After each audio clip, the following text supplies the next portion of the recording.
இந்த வருஷம் 2 ஸ்டெப் கீழே இறங்கி இருக்கிறான். என்ன அப்படி அல்லாஹ் ஆக்கல்ல, அவனுக்கு நான் நன்றி செலுத்துகிறேன். என் சகோதரனுக்கு துஆ செய்கிறேன். எனவே நன்றி செலுத்த வேண்டுமா? உங்களுக்கு தாழ் நிலையில் உள்ளவர்களை எண்ணிக்கொள்ளுங்கள். உங்களுக்கு தாழ் நிலையில் உள்ளவர்களை நீங்கள் எண்ணிக்கொள்ளுங்கள். அல்லாஹ் ரப்பல் ஆலமீன் தௌஃபீகை தந்தருள் புரிவானாக, விசாலத்தை தந்தருள் புரிவானாக.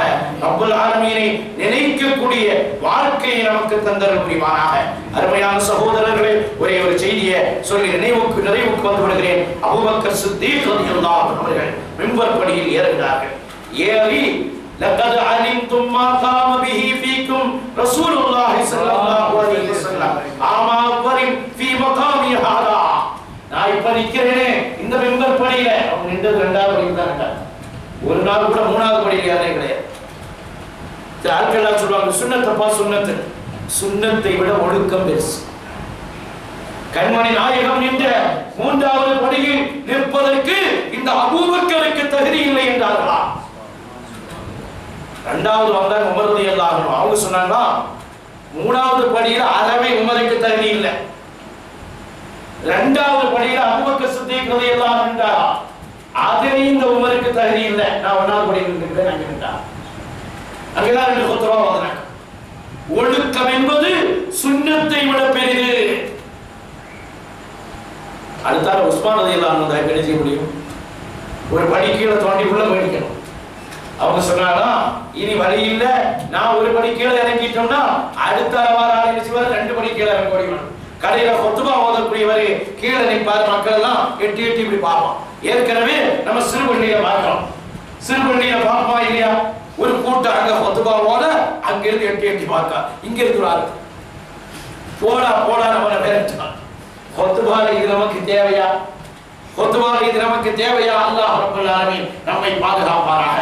அந்த அபூபக்கர் சித்தீக் ரலியல்லாஹு அன்ஹு அவர்கள் சொன்னார்களாம் இந்த படியில நான் நிற்கிறேனே, 2வது படியில நின்று இந்த படி என் கண்மணி முஹம்மது முஸ்தபா அஹ்மது முஜ்தபா ஸல்லல்லாஹு அலைஹி வஸல்லம் மிதித்த புனித படி என்று உங்களுக்கு தெரியும் சொல்லிட்டு அவர்கள் சொல்கிறார்கள். திரும்பவும் மீட்டுகிறார்கள். திரும்பவும் இதே வார்த்தையை சொல்கிறார்கள். நான் நிற்கிறேனே இந்த படியில் என் கண்மணி ஈருலகத்தெங்கள் முஹம்மது முஸ்தபா ஸல்லல்லாஹு அலைஹி வஸல்லம் அவர்கள் மிதித்த படி. சும்மா பக்கா, பின்பு அபூபக்கர் சித்தீக் ரலியல்லாஹு அன்ஹு மாறி அழ ஆரம்பிக்கிறார்.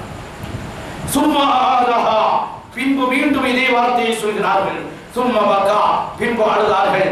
இன்னன் நாஸ லம் யுது, உலகத்துல மக்களுக்கு في هذه الدنيا شيئا افضل من العفو والعافيه, மன்னிப்பையும் உடல் ஆரோக்கியத்தையும் விட சிறப்பான எதையும் அல்லாஹ் உலகத்துல கொடுக்கவே இல்லை. மன்னிப்பு அல்லாஹ் நமக்கு தரான். அவன் பூமியில உட்கார்ந்துட்டு அவன் சூரியனுக்கு அனுபவிச்சுட்டு அவன் தந்த வீட்டை கொண்டு அவன் தந்த வீட்டினுடைய வாசலை அடைச்சுக்கிட்டு யாரும் இல்லை என்று நினைத்துக் கொண்டு பாவம் செய்கிற நம்மை அல்லாஹ் மன்னித்து வைக்கிறானே. அல்லாஹ் மன்னித்து வைக்கிறானே. 2 விஷயமா நாதாக்கள் சொல்வார்கள். ஒன்று, என் ரப்பு என்னை மன்னிக்கிறான். இன்னொன்று, என் பாவத்தை வெளிப்படுத்தாமல் என்னை பாதுகாக்கிறான். 4 பேருக்கு மத்தியில இவன் அயோக்கிய பையன் என்று காட்டாமல் நம்மை பாதுகாக்கிறானே அது. அதனால் தான் அபூபக்கர் சித்தீக் ரலியல்லாஹு அன்ஹு சொன்னார்களாம் 2 விஷயம். ஒன்று மன்னிக்கும் அல்லாஹ், இன்னொன்று உடல் ஆரோக்கியத்தை தரும் அல்லாஹ். ஃபஸலுஹுமா, அந்த 2ஐயும் அல்லாஹ்விடத்தில் கேட்டு அவனுக்கு நன்றி செலுத்திக் கொள்ளுங்கள் என்று அபூபக்கர் சித்தீக் ரலியல்லாஹு அன்ஹு தன்னுடைய மரண நேரத்தில் சொன்னார்கள் என்றால், அருமையான சகோதரர்களே, அருமையான சகோதரர்களே, அல்லாஹ்வுக்கு நன்றி செலுத்துவோம். தண்ணி குடிச்சோமா அல்ஹம்துலில்லாஹ், சாப்பிட்டு முடிச்சோமா அல்ஹம்துலில்லாஹ், 2 பேரை சந்தித்தோமா அல்ஹம்துலில்லாஹ், ஒரு மஜ்லிஸ்ல உட்கார்ந்துட்டு எழுந்திருத்தோமா அல்ஹம்துலில்லாஹ், ஒரு பாவத்தை நாம செய்து என் ரப்பு என்னை மறைத்து என்னுடைய கௌரவத்தை கண்ணியத்தை பாதுகாக்கிறானா அல்ஹம்துலில்லாஹ், எல்லாவற்றுக்கும் அல்ஹம்துலில்லாஹ். உடல் ஆரோக்கியத்தை அல்லாஹ் நசீபாக்கி தருவானாக. அல்லாஹும்ம அஇன்னி அலா திக்ரிக வ ஷுக்ரிக வ ஹுஸ்னி இபாதத்திக. ஒவ்வொரு நாளும் ஒரு துஆவை முடிந்தா நாம மனப்பாடம் பண்ணிக்கொள்வோம். பிஸ்மில்லாஹ் தவக்கல்து அலல்லாஹ் லா ஹவ்ல வலா குவத இல்லா பில்லாஹ். அல்லாஹும்ம அஇன்னி அலா திக்ரிக வ ஷுக்ரிக வ ஹுஸ்னி இபாதத்திக. இந்த துஆவை எல்லாம் ஓதிக்கொள்வோம். அடுத்து ஒரு ஃபித்ஹினுடைய மஸலா அந்த தடவை சொன்னதுதான், இருந்தாலும் அது நடைமுறையில் இல்லை. இந்த கைரில் மக்தூபி அலைஹிம் வலத்தாலின் ஆமீன் சொல்லணும். நம்ம ஆமீன் எப்போ சொல்லணும்னா இமாம் ஆமீன் சொல்ல தொடங்குற உடனே தான் நம்ம சொல்லணும். இமாம் ஆமீன் சொல்லணும். மன் வாஃபக தஅமீனஹு தஅமீனல் இமாமி, யாருடைய ஆமீன் என்று சொல்லுதல் இமாமுடைய ஆமீனோடு ஒத்து போகுதோ, அப்போ கைரில் மக்தூபி அலைஹிம் வலத்தாலின் இமாம் முச்சு ஓதியிலே இருக்கிறாரு, அவர் விட்டாம நம்ம ஆமீன் போய் ஓதி சொல்லுங்க. அவர் சொல்றாரா ஒரு நிமிஷம் ஒரு 2 செகண்ட் பார்க்கலாம். அப்ப அவர் அப்படி சொல்லிச்சுமே நம்மளும் கூட சேர்ந்து ஆமீன் சொன்னா 2 சுன்னத்து கிடைக்கும். ஒன்று ஆமீன் சொன்ன சுன்னத்து, இன்னொன்று இந்த ஆமீன் 2 பேருடைய ஆமீன் ஒன்றுபட்டா அல்லாஹ் அவருடைய பாவத்தை மன்னிச்சு. எனவே இமாமாக இருக்கிற நாம் ஆமீன் சொல்ல பழகிக் கொள்வோம்.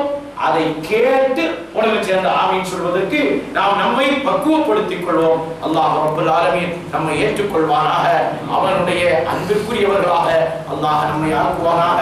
இந்த புனிதமிக்க ரமலானை அல்லாஹ் நமக்கு சாதகமாக சாட்சி சொல்லும் ரமலானாக அல்லாஹ் ஆக்கி அருள் புரிவானாக. இந்த ரமலானை அல்லாஹ் நமக்கு கடைசி ரமலானாக ஆக்காமல் இன்னும் பல பல ரமலான்களை சந்திக்கிற பாக்கியத்தை அல்லாஹ் நமக்கு நசீபாக்கி தந்தருள் புரிவானாக. குர்ஆனை ஓதுவதற்கும் அல்லாஹ்வை திக்ர் செய்வதற்கும் அல்லாஹ்வை தொழுவதற்கும் அல்லாஹ்வுக்கு நன்றி செலுத்துவதற்கும் அல்லாஹ்வை அழகிய முறையில் நல்ல எண்ணத்தோடு எண்ணுவதற்கும் அல்லாஹ் நம் அனைவர்களுக்கும் தௌஃபீக் ஆக்கி தந்தருள் புரிவதோடு இங்கு ஒன்று கூடியதை போல் நாளை சுவர்ண பூஞ்சோலையில் கண்மணி முஹம்மது முஸ்தபா ஸல்லல்லாஹு அலைஹி வஸல்லம் அவர்களோடு ஒன்று கூடும் பாக்கியத்தை நம் அனைவர்களுக்கும் நசீபாக்கி தந்தருள் புரிவானாக.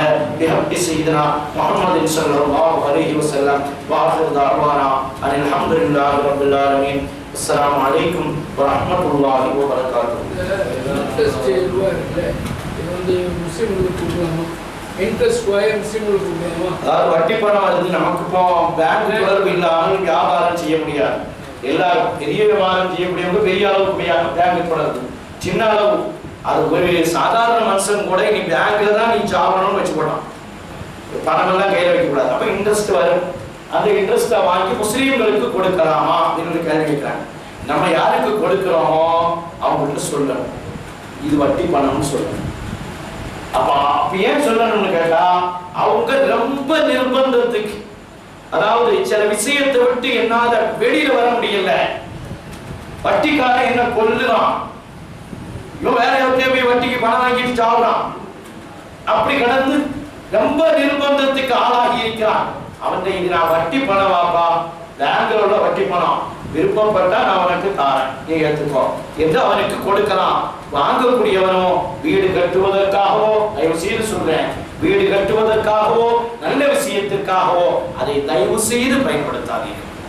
அது அப்ப வேற யாருக்கு ஆன்சர் கொடுக்க நிறைய பேர் இருக்கிறாங்க, நிர்கதியாக இருக்கக்கூடிய நிறைய பேர் இருக்கிறாங்க. அவங்களுக்கு நாம கொண்டு போய் கொடுக்கலாம், இந்து சகோதரர்களுக்கு கொடுக்கலாம், முஸ்லிம்களுக்கு கொடுக்கிறதா இருந்தால் தயவு செய்து சொல்லி கொடுக்கலாம், இதை பின்பற்ற. முஸ்லிம்கள்ல ரொம்ப கஷ்டப்பட்டவங்களுக்காக பொருளாதாரத்தை அவங்களுக்கு வியாதிக்கு கொடுக்க முடியல, ரொம்ப கஷ்டமா இருக்கு. அதாவது சொல்லிதான் கொடுக்கணும், வியாதிக்கு சொல்லிதான் கொடுக்கணும். ஏன்னா அவங்க நம்ம வட்டியை கொடுத்துட்டோம். நிறைய பேர் என்னையே சொல்றீங்க, அம்சா அந்த பையன் வட்டி பணத்தை கொண்டு எனக்கு தந்துட்டான், நான் அவ்வளவு கேவலமா சொல்லி தர வேண்டியதுதானே. எனக்கு வந்து நம்மள மாதிரி கொடுக்கிறவங்க எப்படி மசாலா கேட்கிறீங்களோ அத மாதிரி வாங்குறவங்க என்ன மசாலா கேட்பதுனால் நான் சொல்லுகிறேன், தயவு செய்து அம்மா நீங்க கஷ்டத்துல கிடைக்கிறீங்கன்னு எனக்கு தெரியுது, நான் இது வட்டி பணம், நல்ல பணம் கொஞ்சம் உங்களுக்கு சதகாவா தாரேன், இது வட்டி பணம் என்ன இருக்குது இதையும் உங்களுக்கு தாரேன், விருப்பப்பட்டா எடுத்துக்கிடுங்க, நாளைக்கு என்ன பற்றி பித்னா மசாலா பேசலாம், நம்மளை பற்றி இல்லைனா. ஏன்னா இப்போ வியாதிக்கு 1 லட்சம் 2 லட்சம் இல்லை, கேன்சர் வந்து 7 லட்சம் 10 லட்சம் அவங்களால ஏண்டது அது கொடுக்குறாங்க, கொடுக்காம இல்லை. இதை வச்சுக்கிட்டு இது கீழே போடுறத அவங்களுக்கு கொடுக்குறதா சொல்லி தான் கொடுத்தாங்க. நைட்டில் சொல்ல வாங்கதான் பிரச்சனை இல்லையே. அவங்க சில ஆட்கள் என்ன சொல்றாங்கன்னா இப்படி என்ன சொல்றாங்க, சார் நாங்கள் கேன்சர்ல இருந்து வஃபாத்தானாலும் பரவாயில்லை, வட்டி பணத்திலேயே நாங்க சாவணும் இப்படியும் நம்ம பேசுறாங்களா? பேங்குக்காக வேண்டி கட்டிடத்தை வாங்கி தயவு செய்து மசூலா நம்மள நெருக்கமான பல நேர்கள் இந்த வேலையை செய்யறாங்க. தயவு செய்து அந்த மாதிரி எல்லாம் வட்டிக்கு உள்ள பணங்கள் நமக்கு எப்படி வருது? பேங்குக்காக வேண்டி நம்முடைய கட்டிடத்தை வாடகை கொடுக்கணும். நம்ம கேட்டா அது ஒரு தொழில் தானேன்னு சொல்லிடுவோம். தத்துவம் பேசுறதுதான் பேசுறான். அவன் நமக்கு தரக்கூடிய அந்த பணம் வாடகை பணம், இது வாடகை என்ற முறையில ஜாயிஸானாலும் அது எங்கிருந்து வரக்கூடிய பணம் நம்ம பார்க்கணும்ல. அந்த பணம் அது வட்டியினுடைய பணத்தை தவிர வேற ஒண்ணுமே கிடையாது, அல்லது வட்டி கலப்பு. எனவே தயவு செய்து இது போன்றவைகளுக்கு உங்களுடைய கட்டணங்களை வாடகைக்கு நீங்கள் கொடுக்க வேண்டாம் என்பதுதான் பேணுதலான ஆய்வுகளுடைய பத்வா. ஏன்னா நீங்க உடனே சொல்லிருவியா இந்த ஆளுதான் அப்படி பத்வா கொடுத்திருக்கிறார்களே. நாம் பேணுதலான ஆய்வுகள் நமக்கு சொல்லித் தருகிறார்கள். வட்டிக்காக பேங்குக்காக உங்கள் கடைகளை கொடுக்காதீர்கள். நாம கண்ணு கொண்டு பார்க்கிறோம், 3 கடை 5 கடை ஒண்ணா ஒரே பேங்க்கு கொடுத்துடணும். நம்ம எல்லாம் நம்ம நல்ல லாபத்தை பார்க்கிறோம், நம்ம ஈஸியா பார்க்கிறோம். பேங்க் இல்லைன்னா 5 கடை 5ஆ பங்கு போட்டு அவங்க வாடகை வசூல் பண்ணது பெரிய கஷ்டம். இது பேங்குக்குன்னா 5 கடை 6 கடையை ஒன்னா சேர்த்து அவன் ஒரே பேங்க் ஆக்சஸ் பண்ணிடுவோம், அவன் கையில கொடுத்துருவோம். ஆனால் அவனிடமிருந்து வரக்கூடிய அந்த பணம் எப்படி இருக்குன்னா, நான் வேற ஒரு விஷயத்துல சொல்லி பார்க்கிறேன். ஒருத்தன் ஒன்னா நம்பர் கல்லு கடை வச்சிருக்கேன், பிராண்டி வியாபாரம் தான் அவனுக்கு வியாபாரம். அவனுக்கு நம்ம வீடு வாடகை கொடுக்க வருவோமா? அவன் கல்லு கடைக்காரன். அந்த மட்டும் சொல்றவில்ல, அவனுக்கு வாடகை தானே, 2 வாடகை தானே, அது கல்லு கடைக்காரன். கல்லுக்கடையிலிருந்து வரக்கூடிய பணத்தை தான் எனக்கு வாடகையாக தருகிறான். எனவே கல்லுக்கடைக்காரனுக்கு நான் என்னுடைய வீட்டை நான் வாடகைக்கு கொடுக்க மாட்டேன் என்று நாம் சொல்லுகிறோம். விபச்சாரி ஒரு பெண், அவன் விபச்சாரத்தின் மூலம் வருமானம் ஈட்டுகிறான். அவனுக்கு நம்ம வீட்டை நம்ம வாடகை கொடுப்போமா? வாடகை தானே, வாடகை என்ற முறையில் ஜாயிஸ் தானே. ஏன் ஒன்றுங்க என்ன வருது? அவ விபச்சாரம் செய்யறதுக்காக வேண்டி, அல்லது விபச்சாரி இருப்பது, அங்க விபச்சாரம் செய்ய மாட்டான், அவ தொழில் நடத்துவது வேற இடம், அவ தங்குதான் இங்க இருந்தாலும் நான் கொடுக்க மாட்டேன் என்று அங்கே ஒதுக்குகிறோம். ஆனால் பேங்க் என்றால் எப்படியாவது அதை ஹலாலாக்க பார்க்கிறோம். நம்முடைய பேணுதலான பல உலமாக்களிடத்தில் நான் கேட்டு தெளிவுபடுத்தியது அடிப்படையில் சொல்கிறேன், தயவு செய்து பேங்குக்காக உங்கள் பணத்தை கொடுக்காதீர்கள். நாளை நம் பணத்தை நாம் சேமித்து வைப்பது எதற்காக? நம் வளரும் தலைமுறை, நம்ம அடுத்த பச்சிலம் தலைவர்களுக்காகத்தான் நாம் பணத்தை சேர்த்து வைக்கிறோம். அந்த பணம் நல்ல பணமாக நாம் முயற்சி செய்வோம். அல்லாஹ் தௌஃபீக்கை தரட்டும். ஸல்லல்லாஹு அலைஹி வஸல்லம் ஸல்லல்லாஹு அலா முஹம்மது ஸல்லல்லாஹு அலைஹி வஸல்லம் ஸல்லல்லாஹு அலா முஹம்மதின் யா ரப்பி ஸல்லி அலைஹி வஸல்லம். ஏனையாவது கேட்க மாட்டேங்கிறாங்க, நம்மளால கேட்கலாம்.